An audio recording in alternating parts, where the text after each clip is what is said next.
एक और बवाल मचा हुआ है। वो बवाल क्यों मचा हुआ है?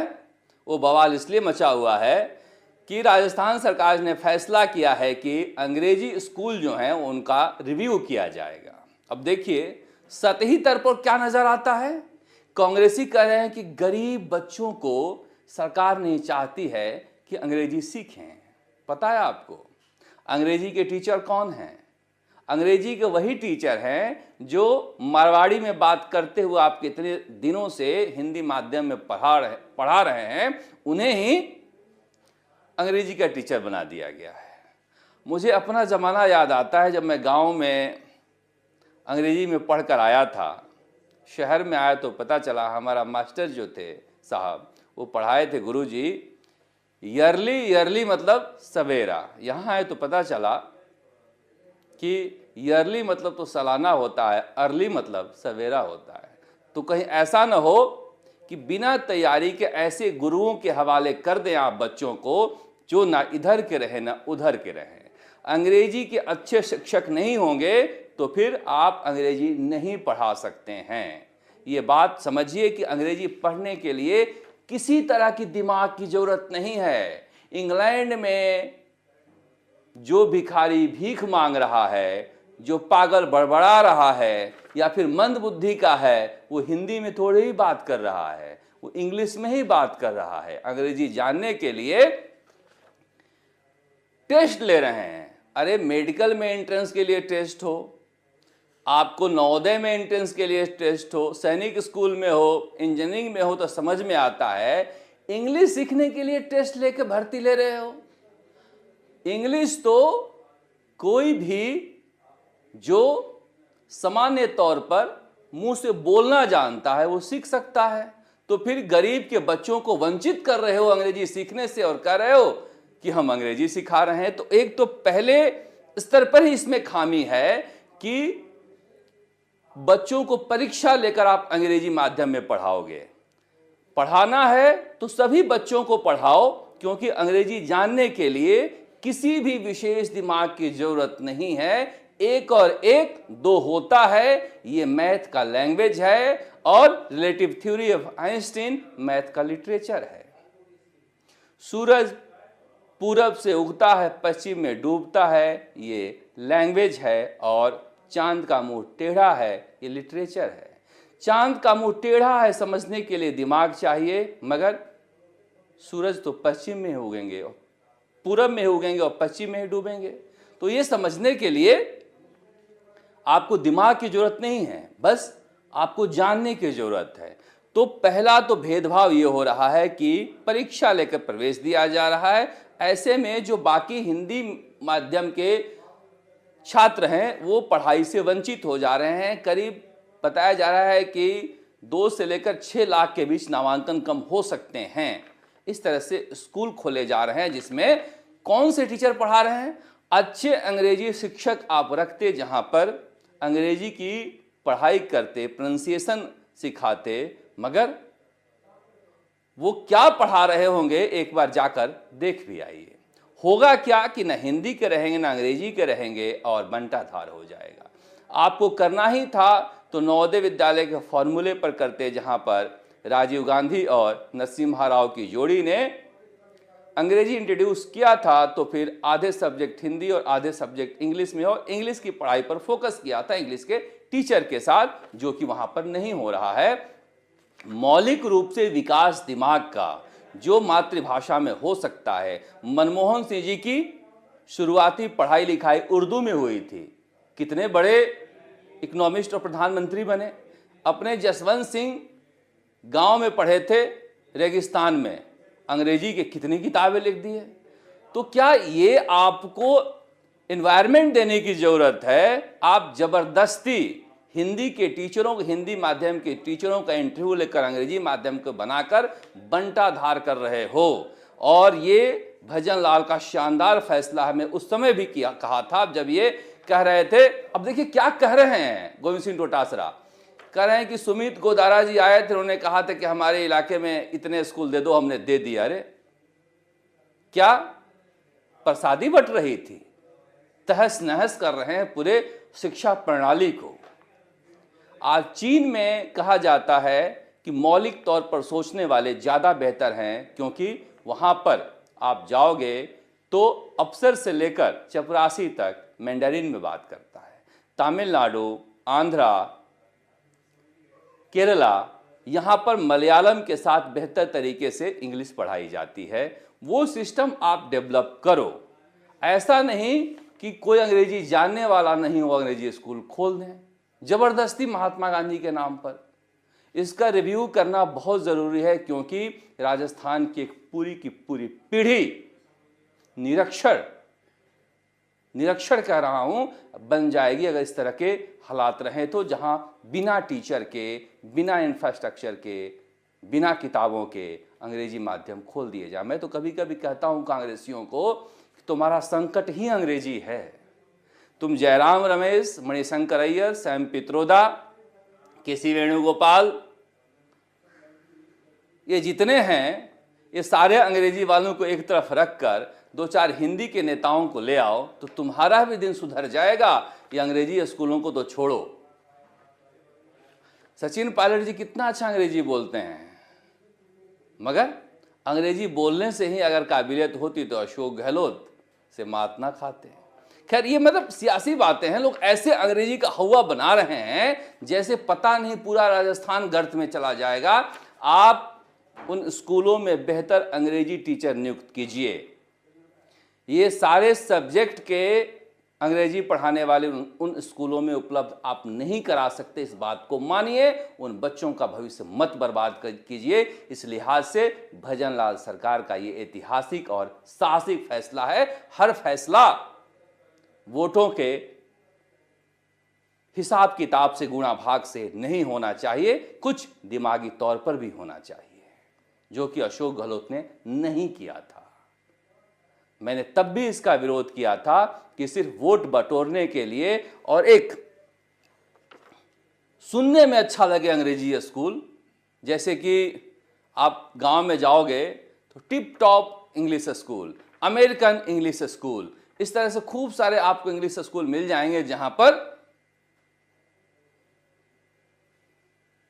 He is Ram, this is mango, मतलब इस टाइप के आपको अंग्रेजी पढ़ाने वाले खूब मिल जाएंगे।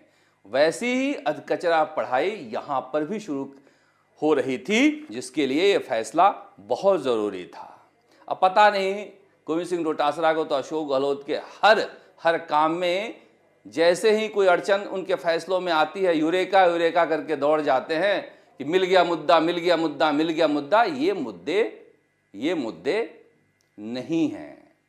अशोक गहलोत सरकार के इस तरह की योजनाओं को भूलकर ही कांग्रेस आगे बढ़ सकती है, जिस तरह से बीजेपी ने इस बार वसुंधरा राजे को नेपथ्य में रखकर आगे बढ़ी।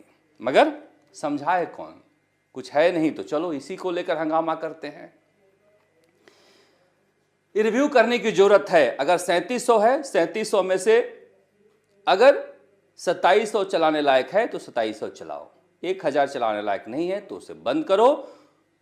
1000 स्कूलों के बच्चों का भविष्य बर्बाद मत करो। दुनिया का वेल रिसर्च चीज है कि मदर टंग में, मातृभाषा में बच्चों का दिमाग का विकास जितना तेज होता है किसी भाषा में नहीं होता। और जिसकी मातृभाषा अच्छी हो वो जल्दी अंग्रेजी सीख सकता है या दूसरी भाषा सीख सकता है। जिसकी मातृभाषा कमजोर हो वो सारी भाषाओं में कमजोर रहता है। इस बात को समझना चाहिए। लौटते हैं सियासत की तरफ। नरेश मीणा को छोड़कर 18 लोगों की जमानत मिल गई है। 18 लोग, मतलब जो नरेश मीणा के साथ गिरफ्तार हुए थे, मुझे पता नहीं था कितनी बड़ी संख्या में सरकार ने गिरफ्तारी की है। इतनी भी, मतलब इस तरह का भी हादसा नहीं था कि उस दिन 40, आज 18। नरेश मीणा को लेकर मुझे लग रहा है करीब करीब 60 लोगों की गिरफ्तारी। गजब सरकार ने किया है। मगर नरेश मीणा का जमानत नहीं हो पाई तो लोग पूछ रहे हैं कि क्यों नहीं हो पाई। नरेश मीणा के पीछे कौन पड़ा है? क्या सरकार में कुछ लोग हैं जो नहीं चाहते हैं नरेश मीणा की जमानत हो? क्या दबाव डाला जा रहा है सरकार पर कि नरेश मीणा की जमानत का विरोध हो।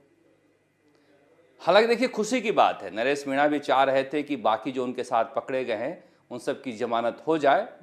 वो सब मेरी वजह से जेल में हैं, मेरी वजह से हैं तो मैं तो रह जाऊं, बाकी निकल जाएं। मगर कहा जा रहा है कि सरकार में भी दो फाड़ है इस मसले को लेकर। कुछ लोग चाहते हैं कि नरेश मीणा ने आवेश में आकर ये काम कर दिया था, जितनी सज़ा मिलनी थी मिल गई, आगे भी केस जारी रहेगा, जमानत एक अधिकार होता है, मिलना चाहिए। कुछ लोग कहते हैं कि नहीं, सबक सिखाने का समय है, मजबूत नहीं होने देना है। अब पता नहीं इसकी सियासत क्या है, वो भी पता चल जाएगा। पर दोनों तरफ से दबाव है इस मसले को लेकर। उधर डॉक्टर किरोड़ीलाल मीणा ने अपने मुंह पर, होठों पर उंगली रख ली जब पूछा गया सब इंस्पेक्टर भर्ती मामले में। कुछ लोग कह रहे हैं कि हो सकता है कि बाबा को मना किया गया हो, कुछ लोग कह रहे हैं कि हो सकता है कि अमित शाह ने कहा हो कि इस सरकार के खिलाफ नहीं बोलना है, और इसे लेकर वो मदन राठौड़ से मिलने गए थे, प्रदेश अध्यक्ष से। मदन राठौड़ के पास अमित शाह के यहाँ से फ़ोन आया था कि डॉक्टर साहब की क्या परेशानियां हैं, सुनो, क्या उसका समाधान हो पाएगा। मगर देखिए, सब इंस्पेक्टर परीक्षा मसले को लेकर एक बात मैं साफ कर देना चाहता हूं कि डॉक्टर किरोड़ीलाल मीणा जब इस मामले का खुलासा हो गया तब से इस मुद्दे को उठा रहे हैं, और वो हमेशा इन चीज़ों को उठाते रहते हैं। मगर सब इंस्पेक्टर परीक्षा 2021 का कोई माई बाप नहीं था, कोई माई बाप नहीं था। दो लोग परीक्षा भर्ती को लेकर, पेपर लीक को लेकर सबसे ज्यादा बोला करते थे, उपेंद्र यादव और डॉक्टर किरोड़ीलाल मीणा। इन दोनों से जब भी मैं सब इंस्पेक्टर परीक्षा पेपर लीक को पूछता था तो ये तो कहते थे कि हाँ, इसमें गड़बड़ी हुई है, इसकी जांच होनी चाहिए, मगर इन दो लाइनों के अलावा कभी ज्यादा नहीं बोले, कभी ज्यादा नहीं बोले, क्योंकि मुझे पूरा याद है। अब मैं इसलिए पूछता था कि सबसे ज्यादा इसी भर्ती को लेकर मेरे पास लड़के आते थे और सारी भर्तियों पर बात होती थी सिवाय सब इंस्पेक्टर परीक्षा 2021 को लेकर। अब उपेंद्र यादव के साथ क्या मसला था मैं नहीं जानता। हालांकि देखिए, गड़बड़ी की बात कहते थे, जांच की बात भी कहते थे, लेकिन इस मसले पर आंदोलन नहीं हुआ। और प्रेस कॉन्फ्रेंस भी डॉक्टर किरोड़ीलाल मीणा करते थे तो हम लोग पूछते थे, वो गड़बड़ी की बात भी करते थे, 2 FIR की बात भी करते थे, मगर इस लेवल पे कभी ये बात नहीं हुई। उसकी वजह ये थी कि वहां पर जो रीट परीक्षा उन्होंने रद्द कराई डॉक्टर किरोड़ीलाल मीणा ने, और जो व्यक्ति विसल ब्लोअर था वो गुमराह करता था कि नहीं, सब इंस्पेक्टर परीक्षा में कोई गड़बड़ी नहीं हुई। हालांकि फिर भी वो बार बार कहा करते थे, इसमें VK सिंह को सारा श्रेय जाता है और राम सिंह को। JEN परीक्षा में एक मुकदमा दर्ज हुआ था और वहां से जगदीश मीणा को ये उठाकर लाए, जगदीश बिश्नोई को, माफ कीजिएगा, जगदीश बिश्नोई को उठाकर लाए, और जगदीश बिश्नोई ने बिना बल प्रयोग किए सब कुछ बता दिया, जैसे कि वो भरा हुआ था, सब कुछ बताने के लिए तैयार था। उसने बिना कोई बल प्रयोग किए या फिर थर्ड डिग्री SOG के यूज किए उसने सब कुछ बता दिया कि हमने ये काम किया, और वहां से सब इंस्पेक्टर परीक्षा का खुलासा हुआ है। तो सरकार अगर ये सोचती है किसी को श्रेय मिलेगा, तो मैं बता दूं कि सरकार आप ही को श्रेय मिलेगा। आप इसमें कार्रवाई कीजिए, आपकी SOG ने इसे खोला है। अशोक गहलोत के समय तो नाम लेना ही पाप था, और बीजेपी के सरकार में भी VK सिंह और राम सिंह JEN परीक्षा में जगदीश बिश्नोई को लेकर आए थे, और वहां से ये खुलासा हुआ। इस खुलासे को लेकर, इस परीक्षा को लेकर कोई भी बड़ा आंदोलन कोई बड़ा नेता नहीं किया था, और न ही कोई मांग हो रही थी। बस सतही तौर पर सब जानते थे कि इसमें गड़बड़ी हुई है और इतनी ही मांग कर रहे थे। अब चूंकि खुलासा हो गया है तो डॉक्टर किरोड़ीलाल मीणा हमेशा सच के लिए सामने आ जाते हैं, तो सामने आ गए हैं। इसलिए इसमें किसी के श्रेय को लेकर अगर कोई सरकार के मन में उलझन है तो इसे दूर कर देना चाहिए। इसका श्रेय सिर्फ और सिर्फ SOG को जाता है। इसलिए फैसला अगर सरकार लेती है तो सरकार का मस्तक ऊंचा होगा, सरकार के पक्ष में जाएगा। और आखिरी में हर रिजल्ट जब निकलता है हर भर्ती की तो सचिन पायलट क्यों याद आते हैं? सचिन पायलट इसलिए याद आते हैं कि अभी आरएस का एग्जाम हुआ, उसमें कई तरह के लोग आरोप लगा रहे हैं कि इंटरव्यू में कुछ गड़बड़ी हो सकती है। अब पता नहीं हुई नहीं हुई इसका तो हम कह नहीं सकते बिना जांच का, मगर आरपीएससी में जो अशोक गहलोत सरकार के दौरान लगाए हुए लोग हैं उनकी निष्ठा पर सवाल है, उसे भंग किया जाना चाहिए। आरपीएससी अश्वत्थामा नहीं है। जो अशोक गहलोत आरपीएससी को अश्वत्थामा बता रहे थे वही भजनलाल सरकार आरपीएससी को अश्वत्थामा बताने लगी। अश्वत्थामा मतलब महाभारत में अश्वत्थामा को कहा गया कोई मार ही नहीं सकता, वो अभी भी जिंदा है, तो आरपीएससी भंग हो ही नहीं सकती। विधानसभा और लोकसभा से ऊपर कुछ होता है क्या इस देश में? तो बेवकूफ बनाने का सिलसिला बंद होना चाहिए। अश्वत्थामा आज भी किसी को पता नहीं कहां है, आरपीएससी के बारे में पता है कहां है, इसे आराम से भंग किया जा सकता है। सरकार झूठ बोल रही है, गुमराह कर रही है। विधानसभा में एक्ट लाकर सारे सदस्यों को आसानी से हटाया जा सकता है, क्योंकि एक बार आरपीएससी के ऊपर संदेह की उंगली उठ गई है तो फिर उठती ही रहेगी। संदेह ऐसी चीज होती है कि एक बार आप कर लेंगे तो वो फिर आगे से आगे बढ़ती ही जाती है, लौटती नहीं है। उस रास्ते को काटना होता है और काटने का जिम्मा सरकार के पास है। आप देखते रहे राजस्थान तक। नमस्कार, जयपुर से शरद कुमार।